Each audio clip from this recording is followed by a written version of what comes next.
Iginit ng liderato ng Armed Forces of the Philippines na mananatiling profesional, militar at tapat sa kanilang mandato at sa saligang batas.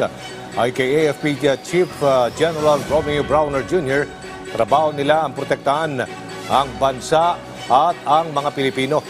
Hindi rin anya nakikialam ang kanilang hanay sa anumang usaping politikal. Idinagdag pa ni General Browner, kung may nais na pagbabago ay may tamang proseso. Patuloy din anilang susundin kung ano ang nakasaad sa rule of law. May panawagan na mag-intervene ang Armed Forces of the Philippines sa nangyayari sa ating politika ngayon dito sa ating bayan.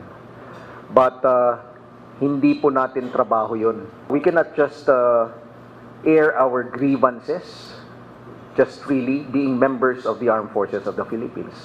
Kung gusto po natin gawin yon, mag-resign na lang tayo, di ba? Hubarin natin yung uniforme natin and then that's the time you're free to do whatever you want to do. Marunong ng ating mga kasandaluhan.